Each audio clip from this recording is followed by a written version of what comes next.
to what extent might it be that overuse of technology is a contributing factor to this situation where people are feeling cognitively exhausted and emotionally exhausted? If we can show that connection, then I think we can demonstrate that overuse of technology is at least a contributing factor, if not the sole factor, leading to cyber fatigue.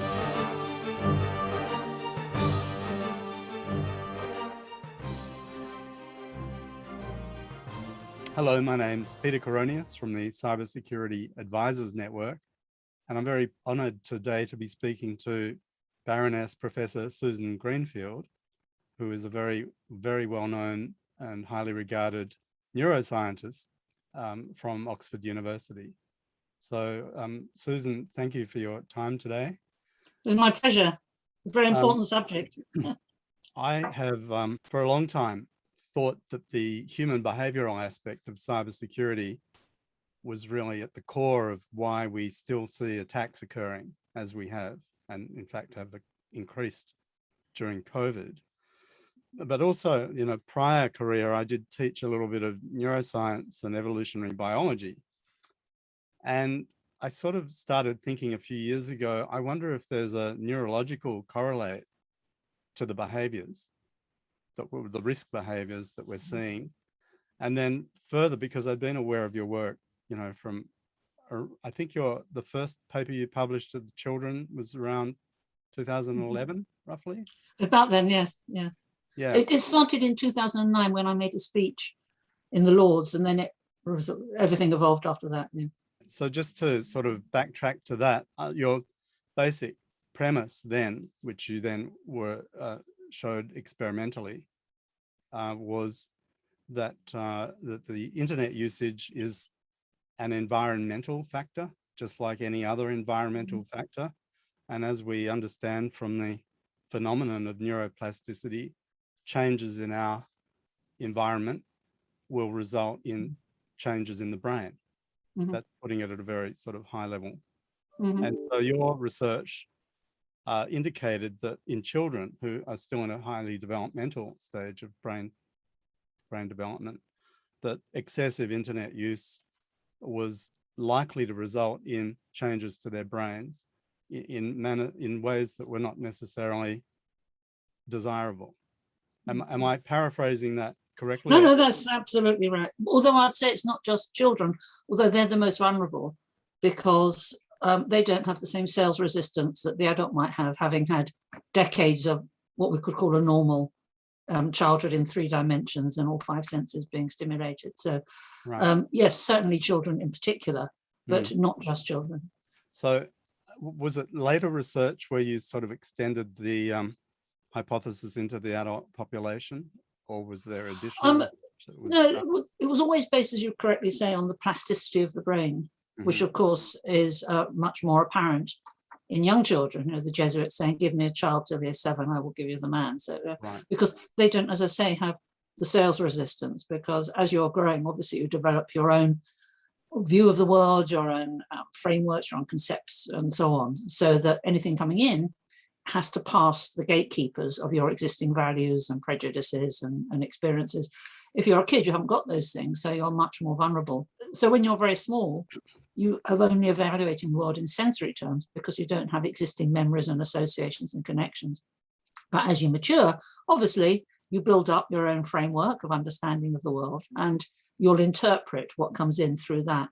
So the more you have that, the more that will counterbalance whatever's coming in. Whereas, as we know from that Jesuit quote, if you're very young, you'll just swallow it wholesale.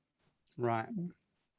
I'll return to this point later in the conversation, because there was another dimension to some of the issues we're seeing within cybersecurity that I think are more applicable to adults and may still have negative effects on behavior, but for different reasons, but they may still have a neurological correlate. So, but before I do that, so thank you for sort of confirming my understanding of the research. I note that since that original work came out, And there was some controversy around it. I think there was some. Not surprisingly, yes. Well, I'm reminded, I think, was it Karl Popper, the science philosopher, was talking about the three phases of discovery. Yeah. In the first stage, you're deemed, you're ridiculed, and then in the second stage, you're attacked. And in the third phase, what you said is accepted as if it was self-evident. Everyone says they always knew it all along. Yeah. Right. Absolutely. Yeah. There's been many studies, even before the screen appeared as an issue, where people have done rather short-term activities with subjects and shown changes. Juggling, for example, is one Right. stage. So it's really well known that if you ask volunteers to do something for a sustained period of time, even over a short period of time, then you'll start to see changes in the brain. So that just reflects the plasticity of the brain. Yeah. I think where such studies like that, you have to be careful, is you don't then say the parietal cortex is the center for this or the center for that. No. Yeah, it just shows that clearly it's having an effect. Well, that was the area they looked at. Yeah, so and there's been, since 2011, there's been studies showing changes in the brain with video, with internet disorders and so on. So, well, now with that background, Susan, I wanted to move slightly sideways into cybersecurity and what the implications of our discussion so far in this research might show for people working in the field, in my field. And I'll just quote from a briefing point that I'd made for this discussion, where I said, in cybersecurity, we're finding that in some circumstances, people seem to be less able to discern a malicious email. And there's an emerging phenomenon which is known as cyber fatigue, characterized by a switching off and a disengagement. So we're seeing a behavioral shift apparently occurring. And research from the National Institute of Standards and Technology, that's NIST in America, which is one of the really 2 or 3 international standards making bodies around cybersecurity assurance, has actually appointed a behavioral psychologist, at least one, and they did this research in 2016. And what they found was that they see cognitive and emotional exhaustion as being factors contributing to changes in mood, attitude, and feelings. But further, these affective changes are seen as underlying causes of fatigue, which in turn are impacting on the ability to make appropriate decisions about whether to trust a communication, such as a phishing email. And as you know, wrong decisions can result in attackers getting through. So effectively, and what I'm trying to do here, I'm moving towards trying to form a connection, which may or may not be valid, but I'll put it to you anyway. To what extent might it be that overuse of technology is a contributing factor to this situation where people are feeling cognitively exhausted and emotionally exhausted? Because if we can show that connection, then I think we can demonstrate that overuse of technology is at least a contributing factor, if not the sole factor, leading to cyber fatigue. Yeah. Well, I think let's start at the very simplest level of fatigue. There's a huge burden on your sensory system when you're looking at the screen. You're staring at it, and this has been shown by someone called Richard Cytowicz, Cytowicz,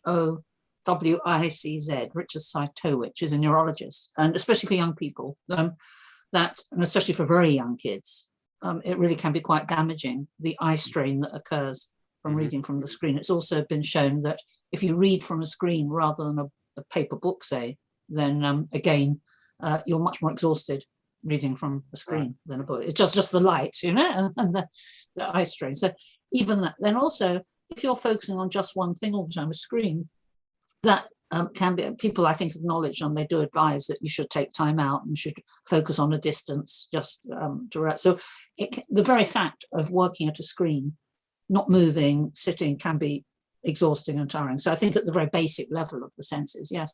And then, of course, repetitive activity can be very tiring, and you actually lose your discriminating abilities if you are just doing the same thing all the time. How are you going to tell if there's a difference? So I think it's very plausible that it must be not necessarily the factor. It's very rare in life that you have a single factor because it will depend so much on the individual, how often they're doing it, and so on, what else they do when they're not doing it. But it's clear if you're doing something consistently for a substantial period of time, that will be a factor, because the environment, as you rightly said at the beginning, is a factor. And I think that, yes, it's such an unusual thing to do, to live in a world of 2 dimensions only, and only sight and sound. Yeah, human beings aren't meant to do that. They're meant to move around in 3 dimensions and stimulate all 5 senses. Well, I actually believe that's coming to us in a new version of Facebook. So, so be careful what you wish for. I know. So it is a very different environment, and therefore, yes, you can habituate to it, which is a psychology term, meaning that you just you're not processing it perhaps as effectively or as with as much attention as it really merits. Oh, I'm glad that you think it's at least plausible, and I wouldn't be arguing that it would be the sole factor. The highest I would put it is that it may be a contributing factor. And I think in our observation of the attack status of the world during COVID, we've observed a couple of interesting trends. One is that obviously a lot more people are working from home, and often working longer hours, in fact, in front of screens than they were before, partly because they don't have to travel. And so they're using that traveling time to do more work. Exactly. Well, you're not exercising as much, probably. Right. It might be, if you're living in a COVID world, you're not socializing as much, so you're eating perhaps in a less balanced way, in a rush, just sort of snacking in front of your screen, rather than having the methodical beginning, end, and middle of a meal, and so on. So all of those factors would contribute. So the premise would be something like, and the other thing is that the emotional strain of just the whole COVID phenomenon, the trauma associated with lockdown or family members getting sick. So here's the poor, now remote working employee in front of a screen for, let's say, well, at least, let's say 8 hours a day. Under more sophisticated attacks that are exploiting their emotional vulnerability. I would have thought so. And also, if they're working away from home, they're missing the water cooler moments. It may be, therefore, that you do lose your judgment. You're not quite as sound in how you evaluate things, because you are so fixated on a rather distorted or very narrow way of seeing things. And therefore, I think the water cooler moments are quite important in the and the spontaneity of working with other people. You don't quite know what will happen. Someone will suddenly pop by and talk to you.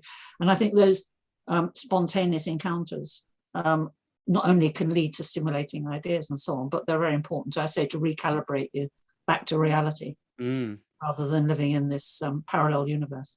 And the other thing I wanted to throw into the mix was the stress as well, that psychological stress, and I think has long been known to divert resources away from the prefrontal cortex. And so when we're stressed, we revert to using heuristics rather than Well, analysis. when you're stressed, you have to make immediate responses to things. And I think compared to reading a book or having a conversation, a screen demands an immediate response because you get immediate feedback from it, and that speeds up interaction, which is not necessarily a good thing. As you rightly say, the prefrontal cortex, which for the uninitiated is a sophisticated part of the brain in evolutionary terms, and it's exaggerated, particularly in humans. And I like to sum up the functions of prefrontal, is that it gives you a past and a future. If it's damaged, you're living in the moment. But when it's fully functional in the mature adult, it enables you to evaluate the world, not in terms of just the senses, but in terms of your previous experiences. It enables you to plan ahead for the future. Now, if there's an immediate tiger coming at you, or you're in a fight or flight situation, or a surrogate fight or flight situation, as might be the stress of the screen, you don't have time to think through things or to plan ahead. You respond much more quickly with the sort of knee-jerk. So yes, that wouldn't involve the prefrontal cortex, and it would involve certainly less judgment, because you're in a crude term, you're fighting for your life, or you're running for your life. And that involves, of course, as everyone knows, the adrenaline of the fright, which, if that happens over a protracted period of time, leads to damage and chronic stress, because it's out of context. Right, and then you see things it's an acute response that's then been hijacked as almost as a way of life or an attitude, and that's very bad for you. Long-term unmanaged stress, Mm. we see enlargements in organs of the brain, such as the amygdala, and reductions in the hippocampus. And I think there's a fairly large body of evidence there. So again, circling back to a stress situation and the fact that people are not using their prefrontal cortex, one of the issues around cyber fatigue is a lack of engagement or concern for the consequences of a risk behavior that you are engaging in. Yeah.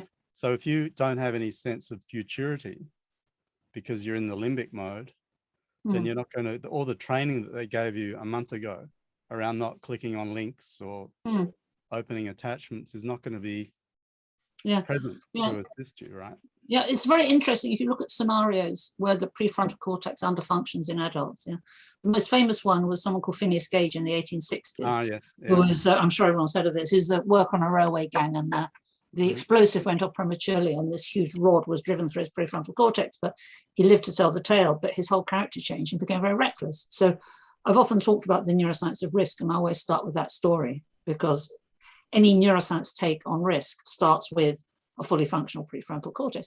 Young children only have their prefrontal cortex really developed in their late teenage years, actually, or their early 20s. So that accounts for children who very much live in the moment. They're very volatile emotionally. They can't really plan ahead and so on. It's always intrigued me that human beings, everyone, has these two modes. There's times where we put ourselves in scenarios that facilitates the release of dopamine, which therefore facilitates dampening down the prefrontal cortex, so that we say you've lost your mind, you're out of your, we talk about having a sensational time. You don't say let's go and have a cognitive time. Yeah.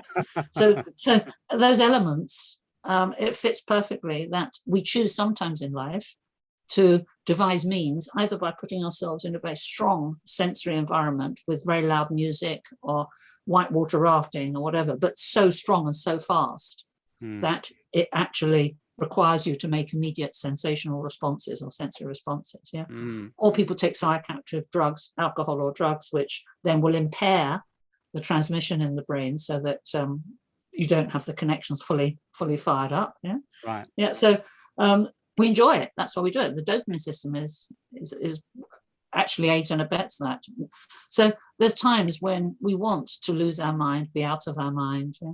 Ecstasy in Greek, ecstasis, is to stand outside of yourself. Yeah. So but the whole thing is to get that balance right. And I worry about scenarios when there's too much emphasis placed on disabling your prefrontal cortex for whatever reason. And so really looking at this through the lens of cybersecurity, we don't want people to be in a dopamine enhanced state. You do not. Decisions, no, you don't want them to be happy. You're going to say no. It's a different type. And of course, then we see this bombshell revelations around social media subversion of the dopamine reward system. Yeah. As a deliberate part of the business model. It's very sneaky, and that's people designed to do this. So, for example, texting. What dopamine does, it surges in anticipation of something. Yeah. So if you don't know quite if you're going to get the reward you want, you've got the dopamine there. You know. So. Let me move to another point in the conversation. Are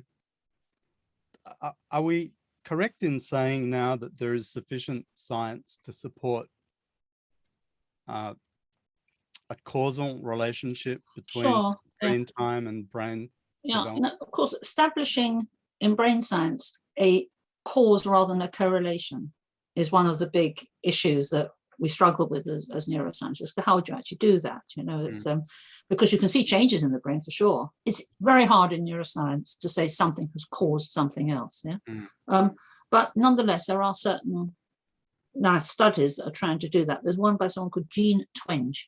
Twenge, and this was some time ago, and she looked at the amount of screen time with the amount of intellectual problems the kids were having in terms of their grade point averages, and she found there was a correlation between the more time they spent on the screen, the more there was a problem with their academic performance. So that's sort of suggestive. But again, that correlation, I mean, it's a correlation with the time they're spending. Yeah.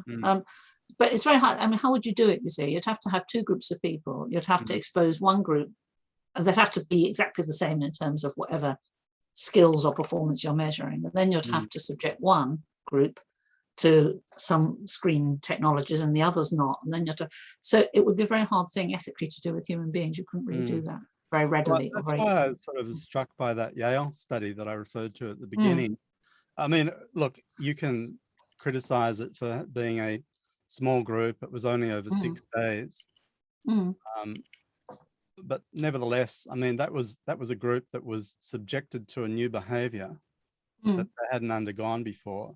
And their brains were scanned pre and post. And the, I suppose it was a morphological or macroscopic change that was observed. So, I mean, I think in those cases where you've got a naive group that is subjected to a specific internet-related behavior, or it doesn't need to be internet, any kind of stressor, sort of plays into my theory around this idea of the relationship between, let's say, emotional exhaustion, stress, cognitive overload, information overload, and people making poor cybersecurity decisions.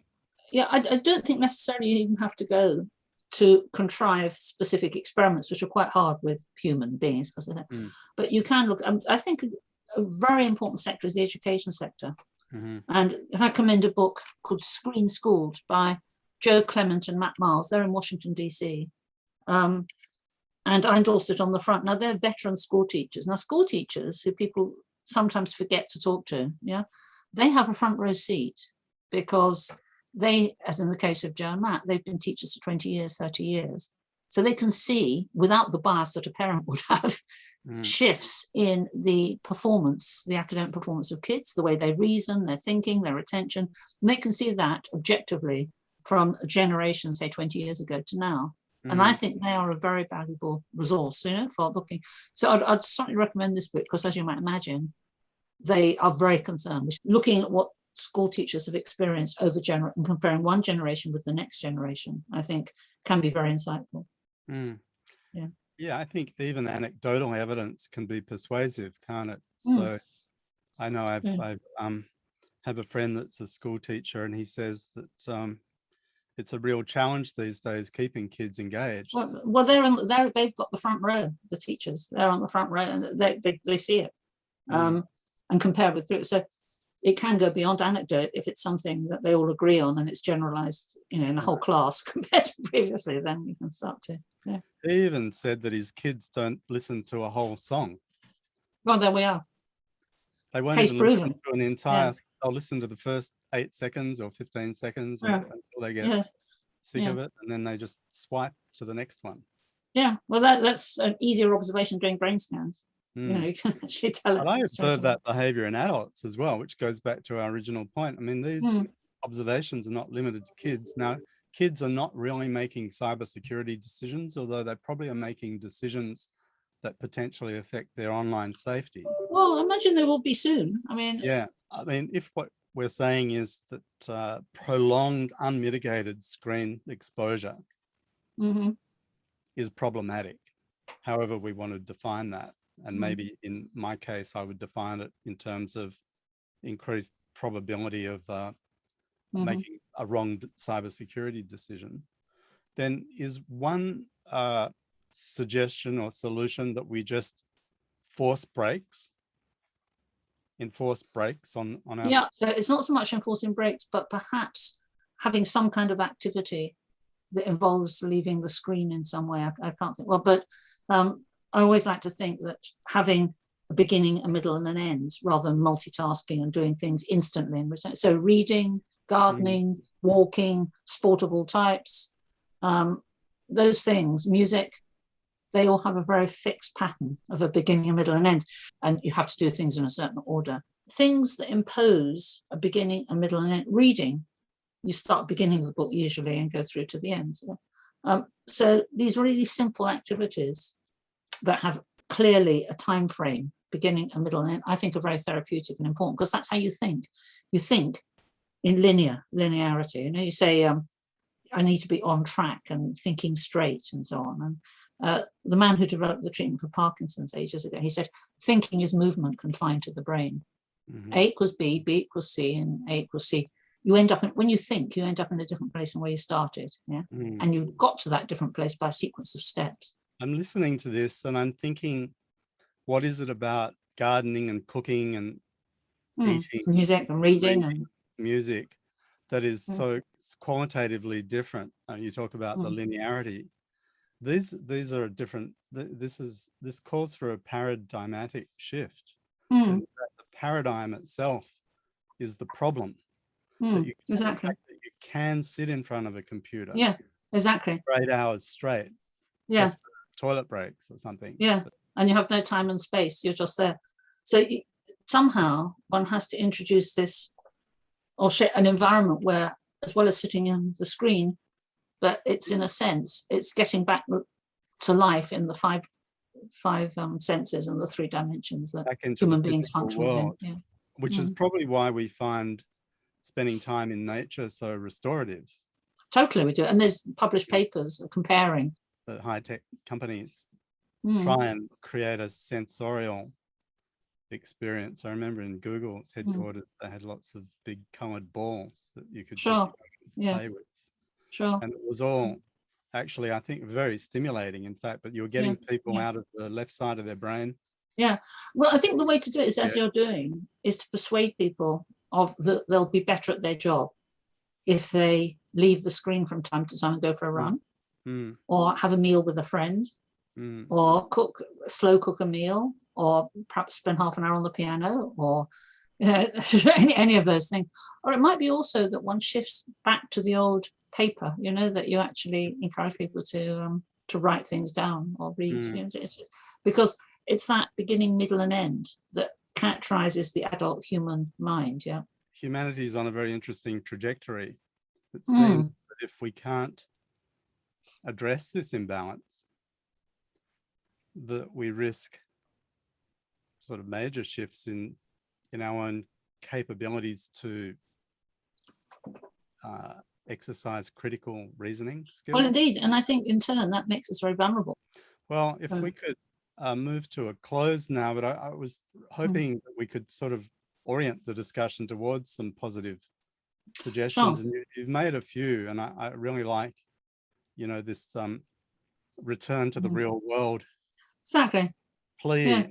I wonder whether I feel like I'm trying to make a case here, the business case for allowing, on cybersecurity grounds, for allowing remote workers to legitimately take time out during the working day, so that they can go outside for a walk or exactly. do and without there being sanction. Now, I think there has been a lot more forgiveness. I know that when I have my dog with me and he barks during a call, these days no one's so concerned because they've got their dog or their cat with them as well. So I feel like the pandemic has actually given us some permission, although it's exacerbated some of these problems that we talked about. I think it also is a window of opportunity around this paradigmatic shift that I was Well, I think what we need is to re-empower people. There's so much the consumer in the cyber world, to give people back a sense of their individuality, their privacy, to respect that in others, obviously, and to be pleased with who you are, not to be the same as other people, not to have this constant anxiety that I think many have of being accepted and approved of. Those things are rather sad, and I think account for a lot of the problems. And if you can help people feel self-fulfilled again by their own standards, then that could be very helpful. So by fulfilling their emotional needs, even as employers, if we could move to that sort of mindset, we are relieving them of the kind of burden that might be distracting. They constantly have to conform and impress. If you are an individual and you're seen as such and recognized as such, that is very positive. So we're trying to bring the humanity back into technology. Totally. Yeah. If it was ever there. Well, Baroness Professor Susan Greenfield, thank you so much for your time today. Thank you very much, Peter, and good luck over there in your lockdowns and everything, and I hope it all works out. Well, everything passes. Everything does. We emerge from this in a stronger way. That would be the hope. Indeed. Thank you. All the best then. Take care. Be safe.